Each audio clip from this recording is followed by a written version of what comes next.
Chers amis, chers membres, pour ce message spécial de fin d'année, j'aimerais utiliser un récit emprunté au monde de la nature, comme c'est parfois le cas dans les évangiles et les images que Jésus emploie pour parler aux disciples ou à ses contemporains.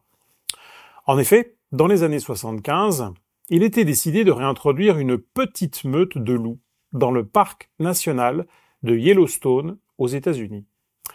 L'animal en avait été éradiqué par l'homme quelques décennies plus tôt. L'introduction d'un petit groupe de loups a généré des changements en cascade dans tous les écosystèmes du parc, jusqu'à redessiner même la géographie physique des lieux. D'abord, en chassant les daims, qui étaient en surnombre, les loups ont régulé la population. Ensuite, par leur seule présence, ils ont poussé les daims à éviter certaines gorges et certaines petites vallées, où la végétation, les buissons, les arbres ont recommencé à pousser en abondance. Première conséquence, les oiseaux sont revenus en grand nombre, ainsi que des oiseaux migrateurs. Puis, la repousse des arbres a attiré une forte population de castors.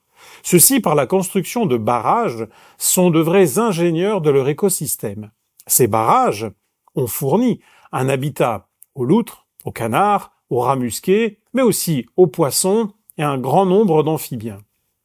En régulant ainsi la population des coyotes, ils ont permis aux lièvres, aux souris, aux chiens de prairie, aux ratons laveurs de se multiplier.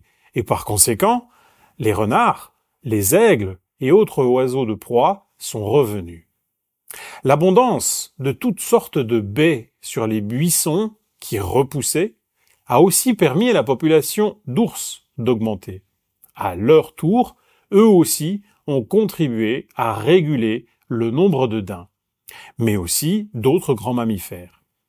La chose la plus inattendue et exceptionnelle, c'est qu'en permettant à la végétation de se développer aussi sur les bords des rivières, les berges ont été stabilisées, ce qui a réduit les méandres et rendu leur décours plus régulier et puissant. L'érosion des sommets, des flancs de collines, a donc beaucoup diminué, ce qui a eu une influence extrêmement positive sur tout le climat du parc. Imaginez l'action d'un petit groupe de disciples dans un quartier, animé par le même dessein, régulateur, porteur de vie, pacificateur, porteur d'harmonie dans les lieux que nous habitons. L'œuvre du Saint-Esprit consiste à nous accompagner et à nous équiper pour que nous devenions, comme ces petits groupes, porteurs d'équilibre, de réconfort, d'humanité, de soutien, de secours là où il nous place. Quand on crée les bases d'une sécurité émotionnelle entre nous, alors une forme d'intelligence collective guidée par l'Esprit Saint se met à l'œuvre et une croissance relationnelle et émotionnelle s'établit. Qui dit croissance relationnelle et émotionnelle dit aussi croissance numérique. Laissons, dans cette nouvelle année, le Seigneur faire de nous des ingénieurs en écosystème humain, des porteurs de vie, de réconfort et d'espoir. Inutile de se plaindre avec les troupeaux de mécontents. Soyons de ceux qui transmettent une parole d'espérance, une vision lumineuse, des gestes chaleureux et joyeux, en toute simplicité, là où la vie et les circonstances nous ont placés. Collaborons en Église pour que de tels groupes de soutien fraternel, bienveillants naissent ou se développent et rayonnent dans nos villes. Nous profitons de ce message pour vous annoncer une série de semaines spéciales organisées dans notre structure fédérale, le Moulin de l'Hérole. Encouragés par la magnifique expérience vécue l'été dernier au camp famille par les participants adventistes ou non, nous proposons pour l'été prochain une série de semaines spéciales baptisées les Estivales du Moulin.